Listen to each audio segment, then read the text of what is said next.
My name is Joy Grimes Eke. I am the daughter of Henry Waldron Grimes and Euphemia Makra Reeves. Henry was the second son of Louis Arthur Grimes and Victoria Grimes. Louis Arthur was the oldest child of his parents, Ella Mae Gilbert Barclay, the youngest of the 12 Barclay children who arrived in Liberia when she was almost 9 years old. And his father was Henry Waldron Grimes. I'm not sure why Henry Waldron, my great-grandfather, who my father was named after, I'm not sure why he went to the States and why he didn't get on the boat when the others were immigrating. But apparently the American Colonization Society ran out of money, and also the boat was full. I've since connected through ancestry a cousin that is the daughter of my great-grandfather's brother, who ended up going to Trinidad since he was unable to migrate to Liberia. Okay. Louis Arthur was the county attorney for Montserrado County, and he assisted in the prosecution of criminal cases in Barbados. These travels and the influence of interacting with others besides the close-knit group that had immigrated encouraged him to think differently and to think that maybe if there were intermarriages, it would foster better relationships with the indigenous people. And during his travels is how he met Victoria, who was a young lady being raised by President Cheeseman and his wife. My grandmother was from the indigenous Vai people, and Louis Arthur did something that was very unusual and not popular, marrying or intermarrying with an indigenous person. This happened on one side of my family, but it also happened on the other side of my family because his uncle Arthur married, I believe, his second wife after his first wife, Mary Marshall Barclay, died. His uncle Arthur Barclay married Jean Seaton Davis Lomax. They had a daughter, Euphemia Barclay. Euphemia later on married President EDWIN Barclay. They had no natural children of their own, but they had, of course, family members. But they legally adopted a little girl and named her Joy Barclay. That was their only legally adopted daughter, who later on got married to Jude Reeves, and they had Euphemia Reeves, my mother, who I learned from cousin Arthur Padmore. She was also legally adopted. It has not been noted in the Barclay family history as we talk, but both my grandmother, Joy Barclay, and Euphemia Reeves were legally adopted by EDWIN Barclay and Euphemia Jean Barclay, his wife. So I am a product of the immigrants from Barbados, but also on both sides, but also have two indigenous grandmothers. I never had the privilege to meet both of my grandparents because now I'm talking about both sides. So I never had the privilege to meet Louis Arthur Grimes, who was very influential in our family and in the history of Liberia, the young republic and the development of Liberia. And I never had the privilege to meet President EDWIN Barclay, but I was blessed to know both of my grandmothers when I was young. So Victoria, Louis Arthur's wife, widow, I know her as being very lively, very active, being definitely, she was the matriarch of her family. She was to me, a tiny woman, but extremely strong. She was very active at Trinity Cathedral. I think she was pretty involved in the Eastern Star too, and in a lot of civil activities. She was always busy. She was an older lady, but she was always doing something. And we always went to see her because where their house was, where they had built their house, which was known as Snapper Hill, was not too far from Trinity Cathedral. So we always were in and out of the house, always very welcomed. And her main conversation was talking about Louis Arthur. She always talked about my grandfather and kept him alive as if he was alive. There was never a conversation without her talking about Louis Arthur. And she had all these memorabilia of things where places they had gone to, things they had done, napkins she kept, and she would show it to us because you could tell that was the love of her life, Louis Arthur. I heard that she was quite a musician, but I never heard her play. But each of her children in their own right played because of the influence of both of them. Each of them not only played the organ, the piano, they played extremely well. My father played musical instruments. He even did the pipe organ, and all of that was an influence of the discipline of his mother. She was very into family, very into education, very into being proper. You had to be very proper. And she also was very, very welcoming of people. She had a deep respect for people, and she had a high respect for her indigenous roots. She loved her sister. It was only two of them. And her sister, her blood sister, only spoke 5, but she was always welcome, her family, and it was very important that we showed the same respect. And she always had her around, or her children. So she was very into respecting people, very, very into respecting people. And a lesson I learned from my grandmother that she taught us all the time was about being giving. She used to, we were young. She used to always say that if you kept your hand open, it was the better way. And she would put sand in our hands. And she would tell us to close our hands. And when we squeezed it, you could see the sand coming through. It was just a very vivid lesson. You could see the sand coming out. And then she would say, open your hands. And she would put the sand in. And she would always say, you can keep more when your hands are open than when your fists are closed. So that was a lesson I learned from my paternal grandmother. And I called her grand. And we said grand, like your way. It wasn't like grand, but it was grand. And then I also know she loved to dance. She didn't miss one occasion where they had in Liberia where there was a dance that she didn't go to. So I knew that about her. Never saw her dancing, but always heard about it. And then there was my Ganga, that was EUPHEMIA Barclay, who lived with us for a short time while my parents were married. I loved Ganga because she let me do anything I wanted to and spoiled me royally. And she loved me. I just knew that. And she lived in the house with us. And she was blind. When she lived with my parents, Ganga was blind. But as a child, I was convinced that she could see because she kept up with me. She played with me and we would talk, and she would report me in the sense that she knew I was up to mischief. And I would always say, I thought you said you couldn't see. But you're talking about bantering with a 4- and 5-year-old.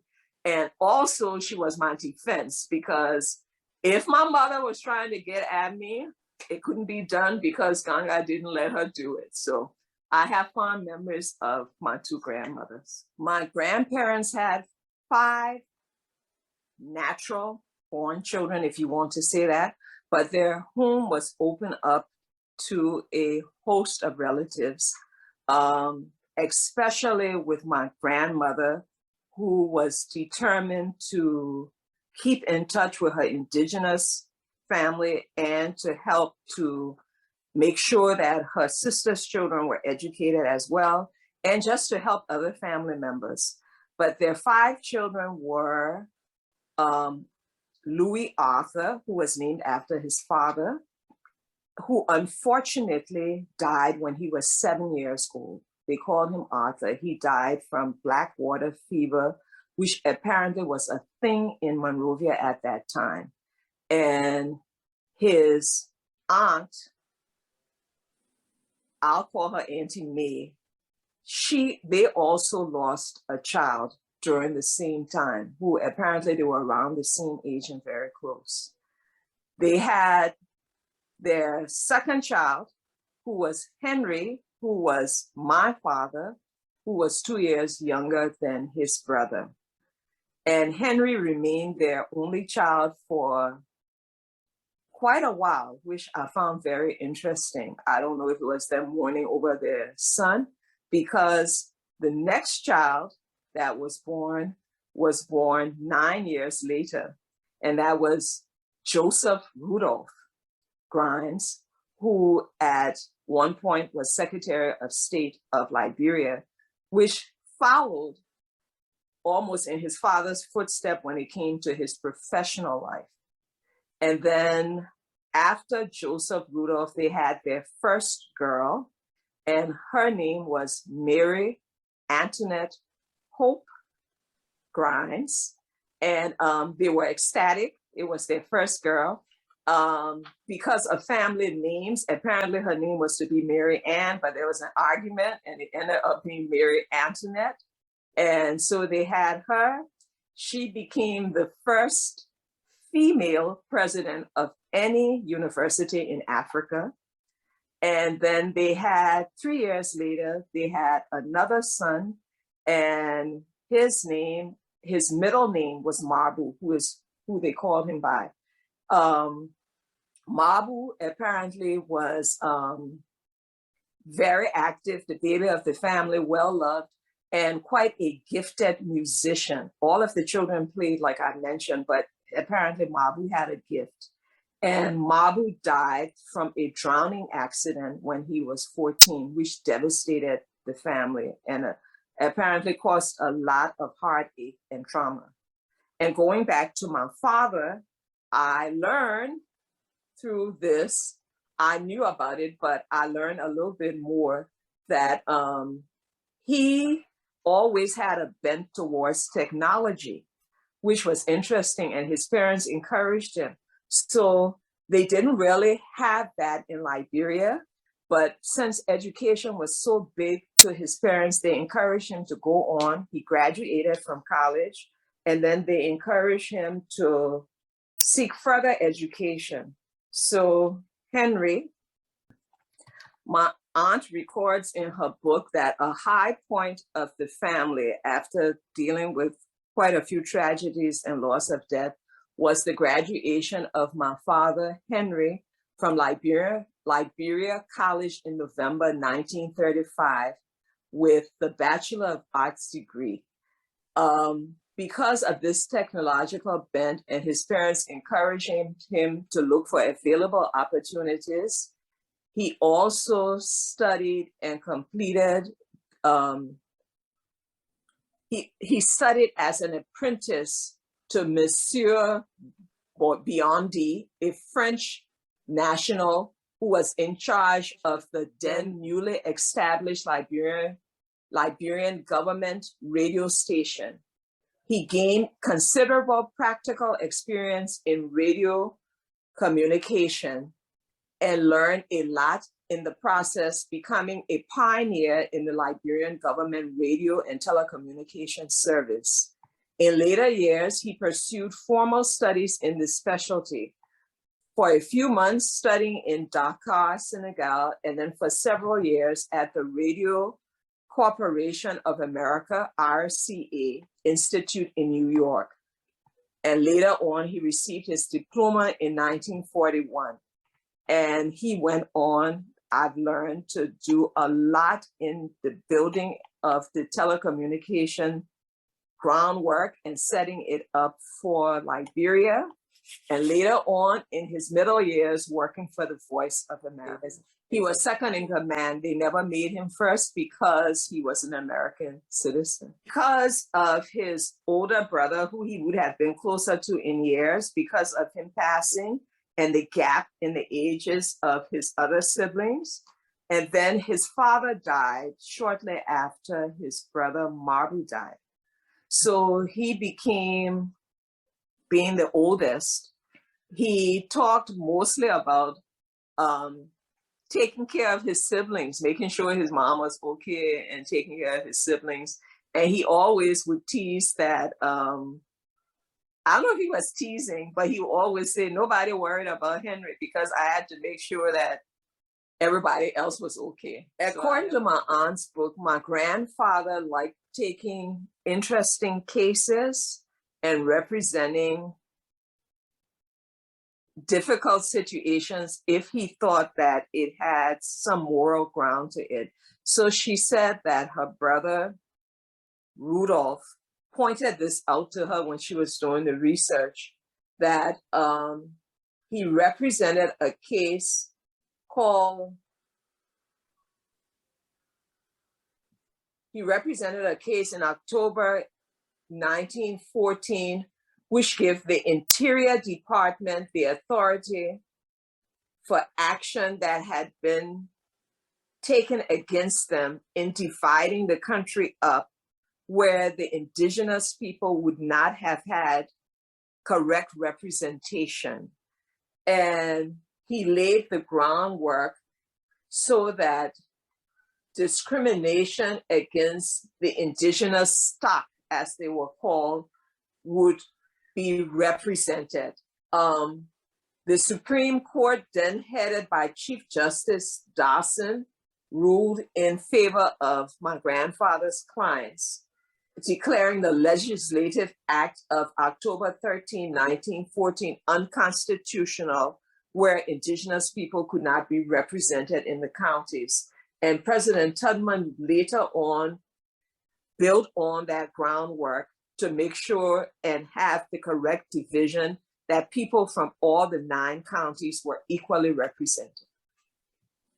During the period of 1931 to 1933, my grandfather, Louis Arthur Grimes, had to make a number of trips to Geneva and remain there for a considerable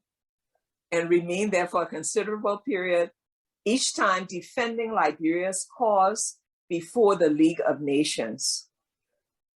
Liberia had been charged with the practices of slavery and forced labor and placed on the mandate agenda of the League. At the time the crisis began, Antoine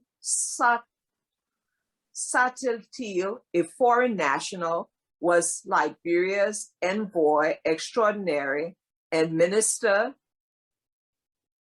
and permanent delegate to the League of Nations and the International Labor Organization. In 1931, shortly after Edwin James Barclay, my other grandfather, succeeded King as president, filling King's unexpired term, he appointed my grandfather associate delegate to the League to assist the minister. Barclay felt that it was important to have a Liberian at the League. He knew that my grandfather, then Attorney General, would be an asset to the negotiations. In 1932, President in his own right, that's Barclay, named him Secretary of State, giving him the authority to act in the country's behalf whenever he attended the various meetings of the Council of the League. And this helped Liberia because apparently they were trying to take Liberia over and colonize it. And even as a child, when I think about it, my father always opened the door for me. And I don't know, he was setting that ahead, you know, to say this is what you're supposed to do, someone's supposed to do for you. But all of that, you know, it's just like you said, it doesn't happen anymore. So my mother loved people. She was also very mischievous, very mischievous. And when you talk about jokester, that she had an extreme sense of humor. She could make anyone laugh. around her. And this was even in hard situations. But I think her best quality was, I realized it more and more, my mother never put people down. She detested gossip and putting people down. That was something she didn't like. Another very, very influential person in my life was my aunt, Mary Antoinette Brown Sherman. But I called her Nana Dear. She was like her second mother. It's because growing up in Liberia, the siblings were so close, the cousins were close. Every single day, especially my aunt and my father, there was a huge age gap between them, but they were extremely close to each other. He even had a nickname for her. He called her Sugar Plum. And they visited each other's houses every single day. As young married people, all of the siblings actually lived in their parents' house and then built their own houses and moved out. But they saw each other every single day. So how did she influence me? I always knew there was a loving spot. You could talk with her. She was always an advocate for me. And education. As a child, I was an early reader because my mother was a preschool teacher, first Montessori teacher in Liberia, educated in Switzerland. So I had that groundwork with phonics and things with fun because you were learning it, you didn't know it. My mother ran a very successful kindergarten and preschool. But then my aunt carried it on where she would pay us. And I don't know how normal that was for Liberian families. Over the vacation time, you got paid $1 per book that you read. And I just read and read and read because that meant I was getting extra dollars to buy candy. So she influenced me with that. She influenced me by just being a good person, just being a good person. My family actually went through, the Grimes family, the Barclays all went to CWA at some point, Methodist Elementary, CWA, I was there. I was the different one, and it ends up like I kind of followed in my mother's footstep in reverse. I was at Methodist Elementary when I returned as a child from the United States of America, living with my aunt. And I followed my friend that I had made to St. Teresa's Convent. That's where I ended up graduating from. I did a year at the University of Liberia, and then I ended up in the United States. I won't say I ended up. I wanted to come to school in the States, and by then my mother had immigrated to the States as well. So I went to a university called the King's College in upstate New York. That's where I got my bachelor's degree. And then I later on got my master's in education from a university in Florida. And then I went on and I got my specialist degree. Well, it's a certificate, let me correct that, in English as a second language, but that was an add-on for the direction of what I wanted to do. So as a career, I've done education most of my life and taught in public school most of my life, even though I started off doing adult education and ESL when I first started. I retired from education after 30 plus years, relocated with my husband, and then my next adventure was I self-published a children's picture book, a book of affirmations, and that's, I say self-published because I had another book, but that's a whole different story. So self-published this one. And then I started a podcast called Life and Faith Chats. And that's what I'm currently doing. I'm currently volunteering and helping with young people, but then I also work on my podcast, which I'm enjoying. And then I branched out to make it a video podcast and put it on YouTube called A Place for Joy. And I'm working on that. And I'm working and developing a coloring book as a companion for my children's book, with affirmations, because I really believe it's something we need to encourage our children so that they know how special and precious they are. I was like, I better use it. I've been blessed to have a lot of people who have inspired me or just taken the time, but I have to give credit to 4 people in terms of inspiration. Definitely my parents. I was blessed to have amazing parents. Definitely my parents, Henry, Grimes, and Euphemia REEVES. Definitely my aunt, Mary Antoinette, and my stepmother, Rosina Grimes. They influenced me. My parents' greatest contribution, definitely my father really influenced. Someone sent me a clip I didn't even know and where they got it from. I didn't check Wikipedia at how much he developed and influenced telecommunication in Liberia for us to have the groundwork. And having very little to work with, how much he helped to build that up. And my mother, I believe, influenced the lives of many young people that I've heard from who were older than me and my age group when she successfully ran her Montessori kindergarten and preschool. I believe that future generations can show their gratitude by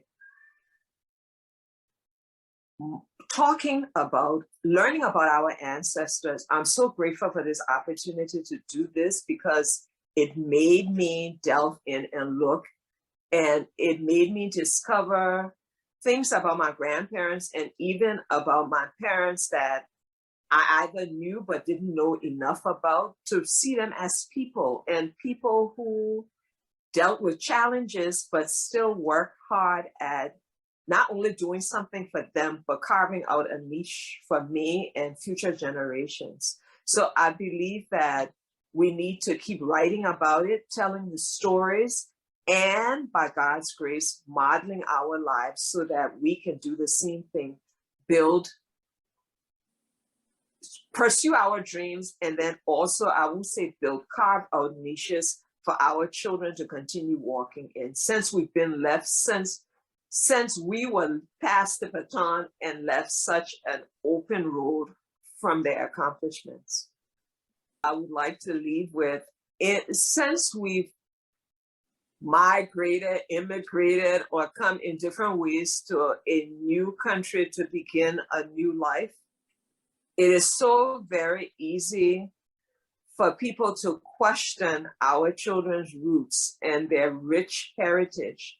So I really hope that, especially with you doing this, Shireen, and thank you, and continuing, and Cousin Arthur, I really hope that my children and our children will see this and be proud of their heritage to pass it on so that they never have to question who they are, because this society questions them, for them to know that they came from a very rich heritage and that they were well loved, and yeah, and just very blessed to be from the ancestry that they're from.